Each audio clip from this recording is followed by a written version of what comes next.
po mga kalingap, gabi-gabi na po, halos alas 7 na oh. Alam po si Roda kasi gusto ko i-confirm yung balita po na sinat sa akin na yung babae daw po yung yung nabuntis ni Birador. Tapos nanganak na. Siyempre ayaw ko naman basta-basta maniniwala. Kaya pumunta ako dito sa Sikap Village po ito. Medyo madilim na po yung si Roda. Yeah. Yung chat mo, nilive ko kasing kahapon, nilive ko. Eh, marami nag-chat sa akin, pati nga si Gingging. Kaya tanong kung totoo yung... Ito sa liwanag dun, Dito sa liwanag, at hindi madilim. Mamaya ayaw ko kasing sabihin nila na nagawa-gawa ko lang. Paano mo nakilala yung babae na nag-chat sa'yo o paano? Nag-chat lang yun kuya sa FB page ko. Ano pagkasabi?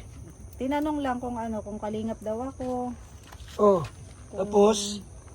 Kung kilala ko daw si Birador. Tsaka minsan nakikita niya si Birador sa FB page ko, di ba? Yun. Kaya yun, nag-chat siya kuya na yun nga. Tapos anong sinasabi sa'yo? Yun nga daw, nagkaroon sila ng relasyon last year. Last Relasyon. grabe naman. Akala ko bagay si Birador ay bayot yan, di pala. Hindi ka sure. Hindi. So, ibig sabihin, mga ilang buwan sila nagkasama? Parang hindi man yata sila nagsama kuya. Parang sa malamig lang sila nagsama. Parang na lang. Parang kumbaga sa ano tawag dito? Yung nagkita lang. Tapos, paano sila nakakilala ni Birador? Nagsabi sa'yo kung ano? Parang lang din kasi siya supporter ng Kalingap din kuya. Ay, yun lang. Nanonood siya sa mga Kalingap. And then, ano nangyari? Yun, nagka-chat sila. Ni Birador. Ni Birador. Tapos, bakit nabuntis? Nagkita sila kuya at yun, nagkatitigan siguro. Noong time ba na yun ay may jowa na si Birador? Wala pa? Wala pa naman. Wala pa? Kasi last year. Last year, hindi Hindi pa pa sila... naman yata sila ni Ging noon. Hindi pa. Ay, sus. So, ngayon, lumabas yung nanganak na pala. Aling mabata, lalaki o babae?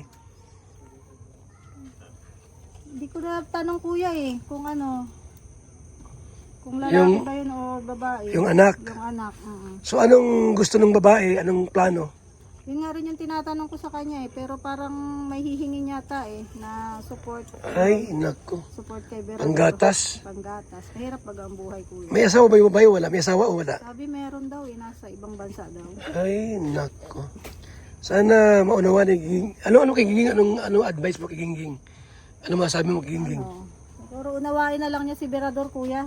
Tapos kung magmamahala naman talaga sila, sila, pasensyahan na lang niya si Birador kasi wala pa naman siya nung time na natukso si Birador. Anong panahon na yan? Di pa sila magkasintahan? Hindi pa naman sila So dapat di siya magalit or kasi di ba ikasal sila sa November? Kaya nga. Tapos kung hihingi ng suporta yung babae kuya para doon sa baby nila, so wag na lang niyang pagdamutan kasi wala mang kasalanan yung bata, di ba? Yung bata ba, kamukha ni Birador yun? Kamukha talaga kuya. Naku, talagang sila talaga. Minsan nagtanong sa akin kung totoo yung kwento, Kung totoo man, sana maunawa ni Gingging ang nangyari. Sana kuya. Kasi di pa naman sila magkasintahan ng panahon na yon. Anong advice mo kay Birador? Kay Birador, mag-stick to one ka na lang Birador ha. Ngayon na nandiyan na si Gingging sa'yo at malapit na kayong ikasal. So, mag-stick to one ka na. Huwag nang tumingin sa iba. Ayun.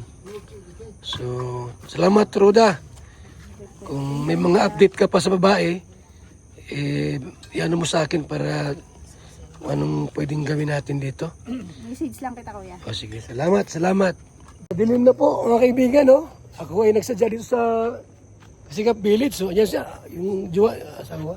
Ay, asawa ni to. Asiriya, hoy! Asiriya, nasaan? Kuya. Ha? Mauwi na ako. Ha? Salamat. So, yan po mga kaibigan. At ito nga po, medyo madilim na po dito. Pumunta ako dito para hanapin si Roda po at gusto ko pong ma-confirm talaga kung totoo yung nangyaring chismis po sa akin about kay Birador po. So, kung totoo man po yun, ay alam niyo po na last year pa ito, hindi pa magjowa ito, si Gingging. So, dapat maunawa nito ni Gingging, na kumbaga sa ano po, that time, hindi pa sila magjowa, di ba? So, yan po ang ating update, ito, tungkol sa nangyaring ito, na kay Berador. Salamat po at ako po ay alis na at gabing-gabi na. Sa BSM Kalingap Kape, sasarap ang tulog mo dito at gwagwapo ka rito. Tulad ko. Kalingap Kape, masarap, sustansya, at grabe ang benepisyo po sa katawan ko mga kalingap. Kaya bili na kayo ng BSM Kape, napakasarap po. BSM Kalingap Kape! Ang kapeng nagpapagaling At nagpapatigas. ng tuhod. BSM Kalingap Kape.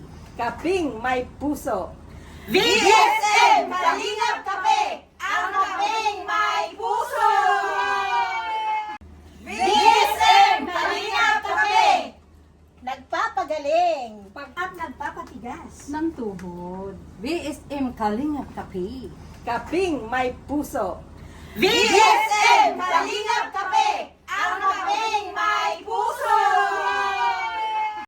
BSM Kalingap Kape! Ang kapeng nagpapagaling At nagpapatigas. ng tuhod. BSM Kalingap Kape. ang kaping may puso.